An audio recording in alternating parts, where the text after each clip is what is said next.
जय हिंद मित्रों, Kabir institute for civil services में आपका स्वागत है। आशा करते हैं आप लोग स्वस्थ और मस्त होंगे। आज की जो हमारी क्लास होने वाली है अर्थशास्त्र की, बहुत ही इम्पॉर्टेंट टॉपिक है। अर्थशास्त्र क्या है, इस पर हम चर्चा करेंगे और आपसे बताएंगे कि अर्थशास्त्र क्या होता है और आज के जीवन में, मानव जीवन में इसका रिलेवेंट क्या है। आज आप लोग देख ही रहे होंगे, अर्थ ही अर्थ है हर जगह। जिसके पास अर्थ है वह उसकी जय जयकार है, जिसके पास अर्थ नहीं है वह नाली का कीड़ा है। मित्रों, तो अर्थशास्त्र बहुत ही इम्पॉर्टेंट है आपके जीवन में भी और आपके परीक्षा के दृष्टिकोण से भी। आप लोग देख ही रहे होंगे कि यूपीएससी हो या यूपीपीसीएस हो या कोई भी एग्जाम हो, वहाँ अर्थशास्त्र से 10-12 प्रश्न पूछे ही जाते हैं। और भारतीय परिप्रेक्ष्य में जहाँ जहाँ है तो हमसे क्या मूल प्रश्न पूछा जाता है, भारतीय अर्थव्यवस्था के बारे में। लेकिन आज हम आपको अर्थशास्त्र समझाएंगे, क्योंकि अगर आप भारतीय अर्थव्यवस्था तभी समझ सकते हैं जब अर्थशास्त्र के मूल सिद्धांत आपको पते हो कि उसकी परिभाषा क्या है, डिमांड सप्लाई क्या होती है और उपभोग क्या होता है, उत्पादन क्या होता है, उपभोग फलन क्या होता है, उत्पादन फलन क्या होता है। यह सब जब आप समझे रहेंगे तो आसानी से भारतीय अर्थव्यवस्था को समझ लेंगे। हमारा मेन अर्थशास्त्र की परिभाषा बताना का यही पर्पज है कि मैं आपको भारतीय अर्थव्यवस्था से बहुत अच्छी तरह से परिचय करा दूं। और जो मेरा पढ़ाने का तरीका है खेलविद, क्योंकि मैं पढ़ाता हूं तो वह कोशिश करता हूं आपके एग्जाम्पल से, आपके द्वारा, क्योंकि इकोनॉमिक्स ऐसा सब्जेक्ट है, यह समझने वाला सब्जेक्ट है। आर्ट ऑफ किंग कहा जाता है इसे। क्या कहा जाता है मित्रों? Art of king. तो इसको अगर अपने उदाहरण से आप ज़्यादा समझते हैं तो आपको ज़्यादा समझ में आता है, क्योंकि आसपास आपके अर्थ ही अर्थ है। तो आप अगर उस तरह से समझने की कोशिश करेंगे तो यह आपको आसानी से याद हो जाएगा और कभी जीवन में भूलेगा भी नहीं। तो मैं उसी तरह पढ़ाने की कोशिश करता हूं कि आपको याद हो जाए। तो पहला ही काम जो हम लोगों का है आज कि अर्थशास्त्र की परिभाषा याद करना। किस तरह परिभाषा याद करना या अर्थशास्त्र को समझ लेना, किस प्रकार से अर्थशास्त्र क्या है। तो इसमें हम एडम स्मिथ से लेकर पॉल सैमुअल्सन तक बात करेंगे और अर्थशास्त्र की आपको परिभाषा बताएंगे और टू द पॉइंट, और इससे जो प्रश्न पूछे भी गए हैं उसको भी हम एकदम ऐसा सरल तरीके से समझाने की कोशिश करेंगे जो है आपको बहुत अच्छी तरह से समझ में आ जाएगा। और यह धन का विज्ञान से लेकर कल्याण अर्थशास्त्र तक की आज बात की जाएगी। तो हम लोग शुरू करते हैं अर्थशास्त्र की परिभाषा से, जो बेहद इंपॉर्टेंट है। एडम स्मिथ, एडम स्मिथ को क्या कहा जाता है? अर्थशास्त्र का जनक। एडम स्मिथ को मित्रों क्या कहा जाता है? अर्थशास्त्र का जनक। 1776 में इन्होंने एक पुस्तक लिखी, द वेल्थ ऑफ नेशन। कौन सी पुस्तक का नाम है इनके? The wealth of nation. Very important प्रश्न है और यह कोई ऐसा एग्जाम नहीं जिसमें यह पूछी न गई हो। यह पुस्तक किसकी पुस्तक है? The wealth of nation. तो एडम स्मिथ की पुस्तक है। इन्होंने जो परिभाषा दी, राष्ट्र के धन के स्वभाव एवं कारणों की खोज अर्थशास्त्र है। राष्ट्र के धन के स्वभाव एवं कारणों की खोज अर्थशास्त्र है, अर्थात अर्थशास्त्र धन का विज्ञान है। यह किसने कहा? एडम स्मिथ ने। एडम स्मिथ ने क्या कहा? अर्थशास्त्र धन का विज्ञान है। मतलब वह धन को ही सब कुछ मानते हैं। कौन? Adam Smith. धन ही सारे कारणों की जननी है। वह इस बात के लेकर चर्चा करते हैं कि मानव जीवन या किसी देश को, किसी व्यवस्था को चलाने के लिए सब कुछ धन है। लेकिन मित्रों ऐसा नहीं है। क्या धन से किसी देश, केवल धन रहने से सारी व्यवस्थाएं चल सकती है? अगर मानव ना हो, मानव का कल्याण ना हो तो कैसे सारी व्यवस्थाएं चलाई जा सकती हैं? लेकिन उस समय 1776 में जब इन्होंने यह परिभाषा दी तो इन्हीं सबके इर्द गिर्द घूमते हुए यह परिभाषा दी। और उस परिभाषा को थोड़ा हम देख लेते हैं स्लाइड के माध्यम से भी। अर्थशास्त्र के धन के स्वभाव एवं कारणों की खोज करता अर्थात धन का विज्ञान है। यह किसने कहा? एडम स्मिथ ने। धन एवं संपत्ति बढ़ाने का तरीका, कुल मिला जुला कर यह धन के इर्द गिर्द ही घूमते हैं कि धन और संपत्ति को कैसे बढ़ाया जाए, और धन के उत्पादन एवं उसके बढ़ाने के तरीके पर बात करते हैं। और इनका जो बेसिक मोटो होता है कि व्यक्तिगत हित और व्यक्तिगत लाभ कमाना। किसका? एडम स्मिथ का। तो इनकी परिभाषा इसी के इर्द गिर्द घूमती है और यह बहुत बार आपसे परीक्षा में पूछा गया है। इनकी पुस्तक वेल्थ ऑफ नेशन। उसके बाद हम लोग आ जाते हैं मार्शल।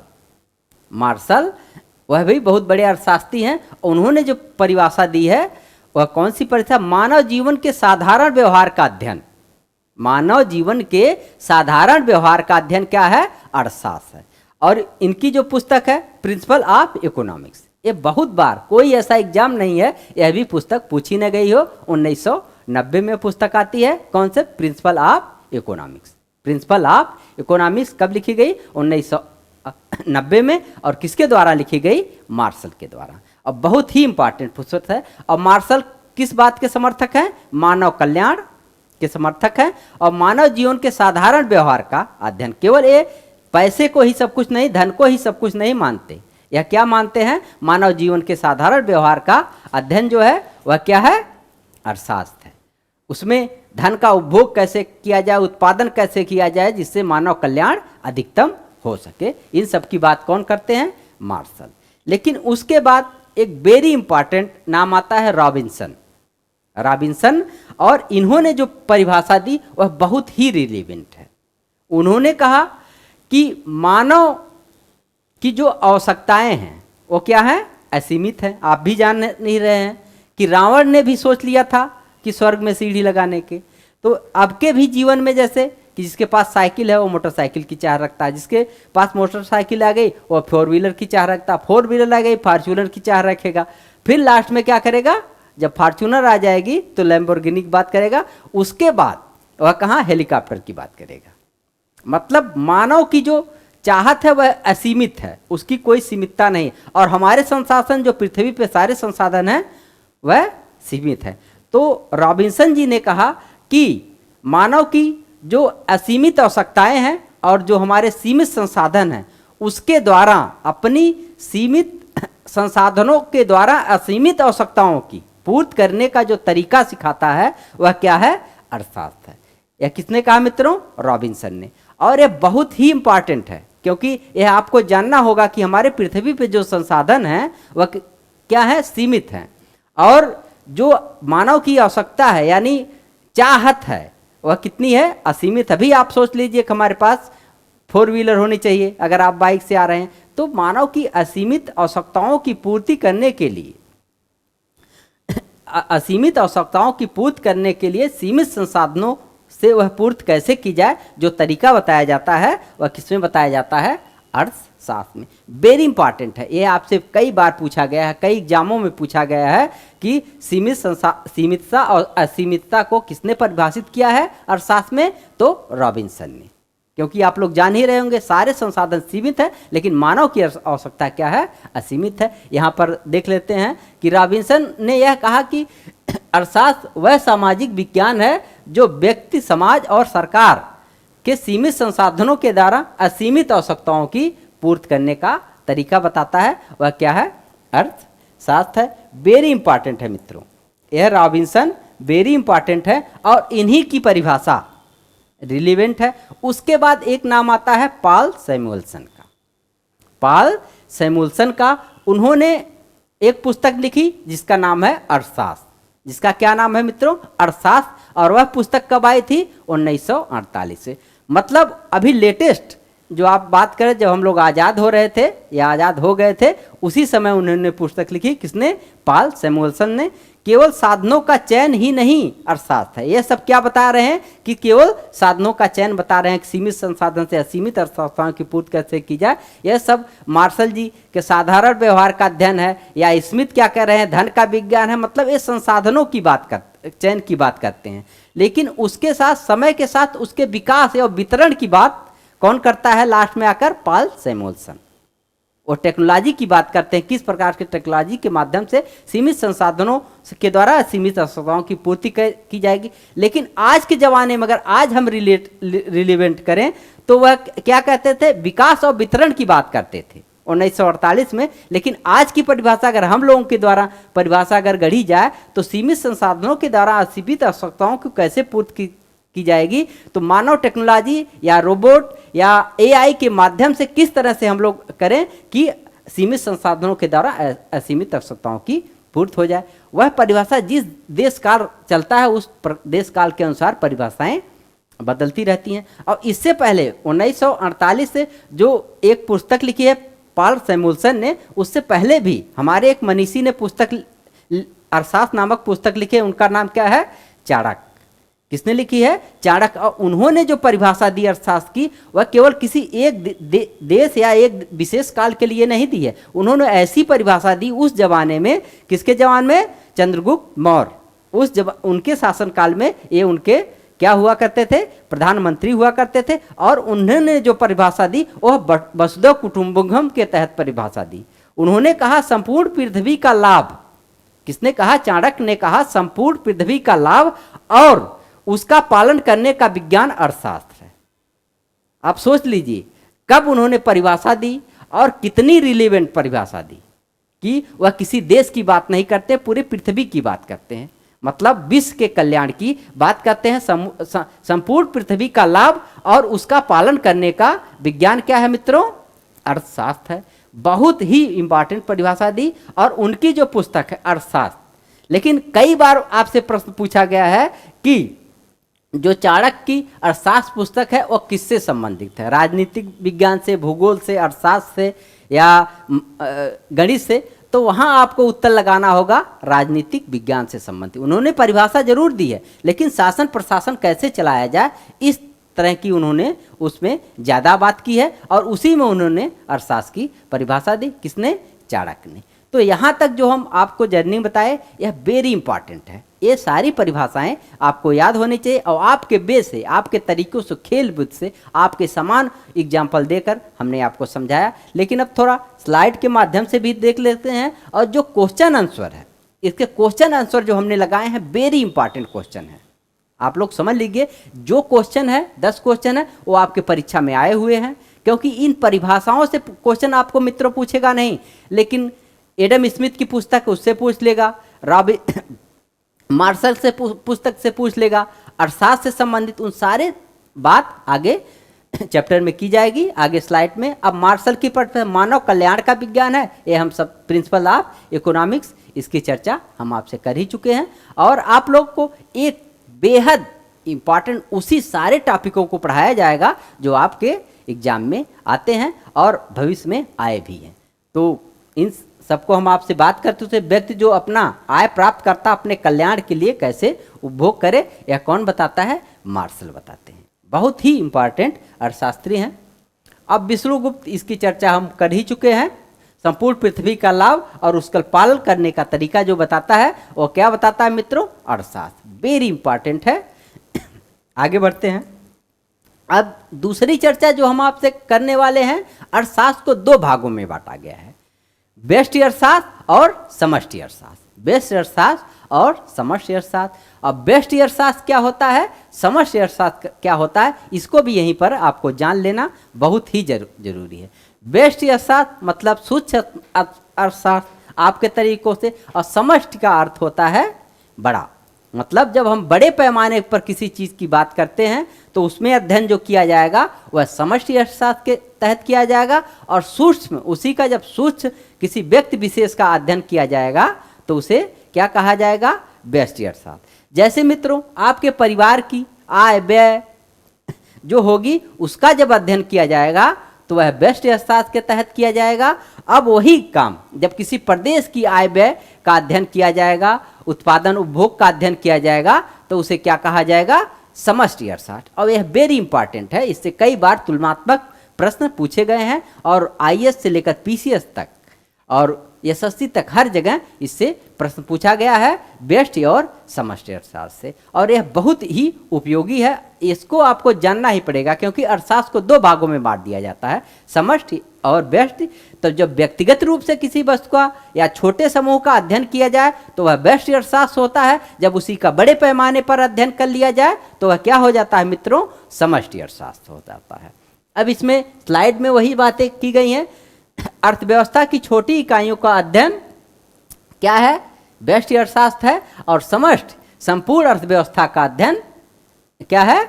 समष्टि अर्थशास्त्र है। व्यक्ति, परिवार, उपभोग, फर्म का अध्ययन करना, यह क्या है मित्रों?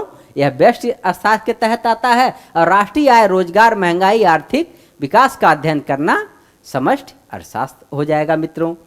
और मांग पूर्ति कीमत का अध्ययन किसमें किया जाता है? व्यष्टि अर्थशास्त्र में किया जाता है। जीडीपी, बेरोजगारी, मुद्रास्फीति का अध्ययन किसमें किया जाएगा मित्रों? समष्टि अर्थशास्त्र में किया जाएगा। और यह बहुत ही इंपॉर्टेंट, किसी वस्तु की कीमत कैसे निर्धारित होगी या किसमें तय होता है? बेस्ट में।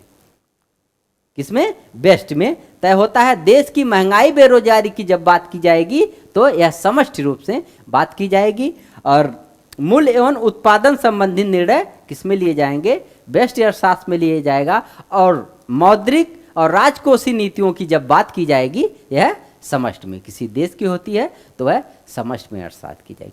कुल मिला जुला के मित्रों इतना ही याद आपको रखना होगा कि जब जैसे आपके पिताजी, आपके भाई या आप 4-5 लोग होंगे घर में, जो सबकी आय होगी, किन किन संसाधनों से प्राप्त हो रही, कहाँ कहाँ उपयोग हो रहा, खाने में कितना खर्च हो रहा है, गाड़ी पे कितना खर्च हो रहा, पेट्रोल पर, इन सारे लोगों का जब कुल मिला जुला कर अध्ययन किया जाएगा तो उसे क्या कहा जाएगा? व्यष्टि अर्थशास्त्र।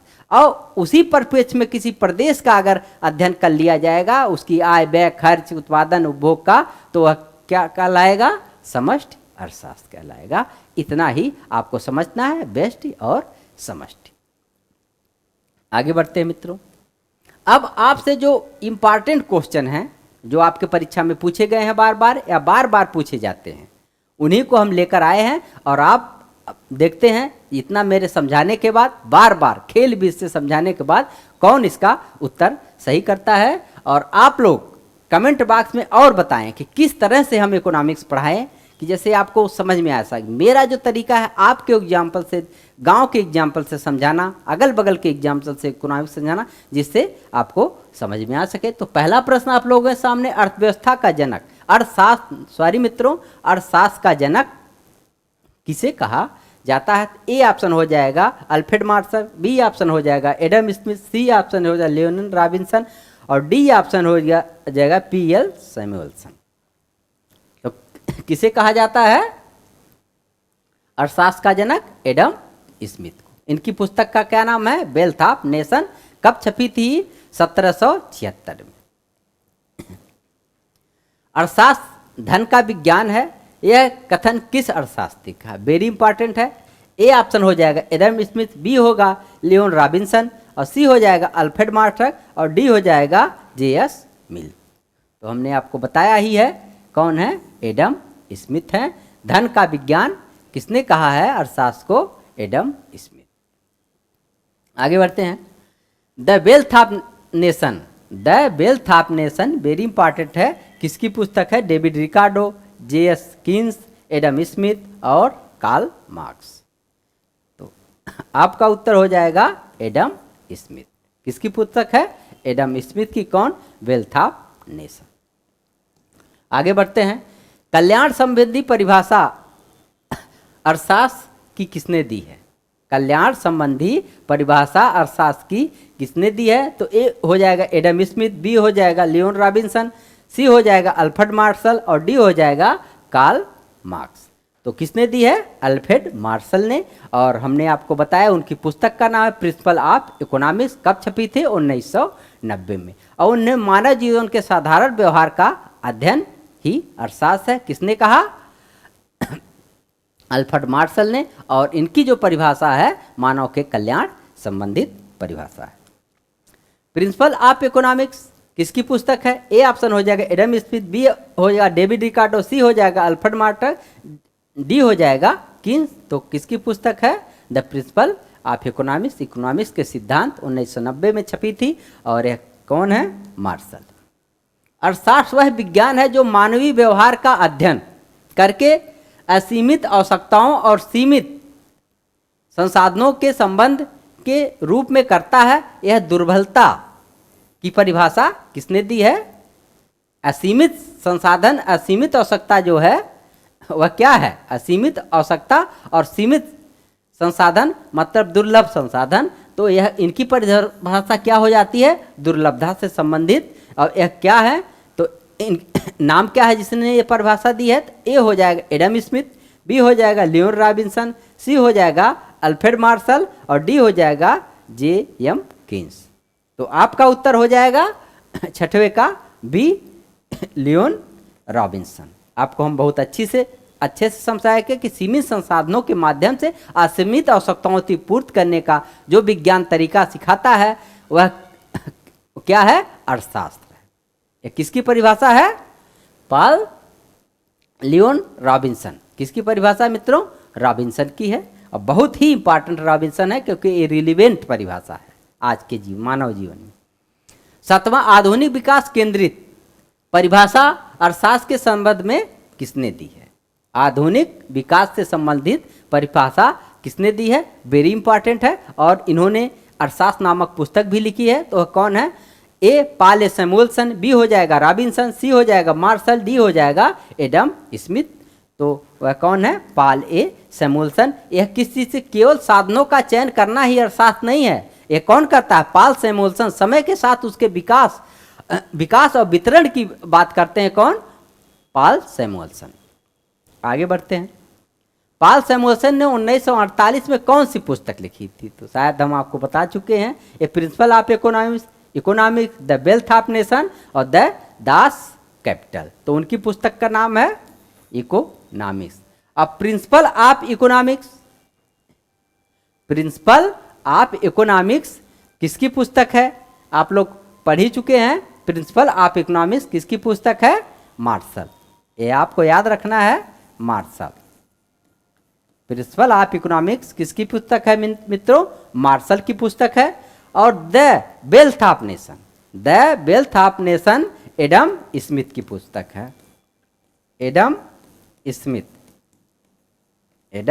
स्मिथ की पुस्तक का नाम है द वेल्थ ऑफ नेशन। और दास कैपिटल जो पुस्तक है कार्ल मार्क्स की, वेरी इंपॉर्टेंट पुस्तक है, कार्ल मार्क्स। दास कैपिटल जो पुस्तक है वह किसकी है मित्रों? कार्ल मार्क्स की है। आगे बढ़ते हैं। बेस्ट अर्थशास्त्र को अन्य किस नाम से जाना जाता है? बहुत ही इंपॉर्टेंट क्वेश्चन है, यह यूपीएससी में पूछा जा चुका है। बेस्ट अर्थशास्त्र को अन्य किस नाम से जाना जाता है? एसएससी में भी यह प्रश्न पूछा जा चुका है। तो हो जाएगा ए आय सिद्धांत, बी हो जाएगा मूल सिद्धांत, सी हो जाएगा रोजगार सिद्धांत, और डी हो जाएगा विकास सिद्धांत। तो 9वें का उत्तर हो जाएगा मूल सिद्धांत। अभी जब हम बेस्ट अर्थशास्त्र और समष्टि अर्थशास्त्र को परिभाषित कर रहे थे या अंतर बता रहे थे, तो मूल संबंधी जो बात की जाएगी वह बेस्ट अर्थशास्त्र में की जाएगी। समष्टि अर्थशास्त्र में किसका अध्ययन किया जाता है? समष्टि अर्थशास्त्र में किसका अध्ययन किया जाता है? व्यक्तिगत उपभोग का, व्यक्तिगत फर्म का, संपूर्ण अर्थव्यवस्था, किसी एक वस्तु की कीमत का। तो हमने आपको बता ही दिया है कि समष्टि अर्थशास्त्र में संपूर्ण अर्थव्यवस्था का अध्ययन किया जाता है। तो यहाँ पर उत्तर हो जाएगा सी, संपूर्ण अर्थव्यवस्था का अध्ययन किसमें किया जाता है? अर्थशास्त्र की वह शाखा को क्या कहा जाता है? समष्टि अर्थशास्त्र कहा जाता है। इसी प्रकार मित्रों, मैंने अर्थशास्त्र की आपको परिभाषा बताई। एडम स्मिथ से लेकर के पॉल सैमुअल्सन और चाणक्य ने जो अर्थशास्त्र की परिभाषा बताई थी, उन सारे तथ्यों को हमने आपको अध्ययन कराया और तह तू तह समझाया। इस तरह से मैं आपको पढ़ाने की कोशिश किया कि जैसे आपके माइंड में बैठ जाए और कभी आपको पढ़ने की आवश्यकता ना पड़े। अब इसके बाद जो हमारी अगली क्लास होने वाली है, उसमें हम भारतीय अर्थव्यवस्था शुरू करेंगे और भारतीय अर्थव्यवस्था की परिभाषा बताएंगे। समाजवादी अर्थव्यवस्था, पूंजीवादी अर्थव्यवस्था, मिश्रित अर्थव्यवस्था, किन किन देशों में ये सारी व्यवस्थाएं लागू हैं, और खुली अर्थव्यवस्था, बंद अर्थव्यवस्था, इन सारी चीज़ों को हम चर्चा करते हुए अगले क्लास में आपसे उस पर चर्चा करेंगे और बताएंगे किस प्रकार से प्रश्न पूछे गए हैं छोटे एग्जामों में और बड़े एग्जामों में। लेकिन मित्रों, आप लोगों को कमेंट और अवश्य करना है, वीडियो को लाइक करना है, चैनल को सब्सक्राइब करना है और कमेंट और अवश्य करना है, क्योंकि आप जब बताएंगे और किस टॉपिक पे हम वीडियो बना दें कि जिससे समझ में आए। लेकिन मेरी जो क्लास होगी 10 से 12 क्लास में मैं पूरी इकोनॉमिक्स को इस तरह से आपको समझाने का प्रयास करूंगा कि आपको इकोनॉमिक्स कभी भविष्य में पढ़ने की आवश्यकता ना पड़ा। हाँ, जैसे कोई फैक्ट हो, क्या नाम हो गए, वो याद करने की आवश्यकता पड़ेगी, लेकिन मुद्रास्फीति क्या है, मांग क्या है, उत्पादन क्या है, उत्पादन फलन क्या है, ये सब चीज़ें आपको कभी कतई याद करने की आवश्यकता नहीं पड़ेगी। बजट क्या है, मुद्रास्फीति क्या होती है, अस्फीति क्या होती, ये सब चीज़ों को बहुत विस्तृत तरीके से आपको अध्ययन कराया जाएगा और बताया जाएगा कि किस प्रकार से इससे प्रश्न पूछे गए हैं। तो आशा करते हैं मित्रों आप लोगों की क्लास अच्छी लगी होगी और आप लोग बहुत अच्छे से तन्मयता से अध्ययन कर रहे होंगे। इसी के साथ मैं अपनी वाणी को विराम देता हूँ। जय हिंद, जय भारत।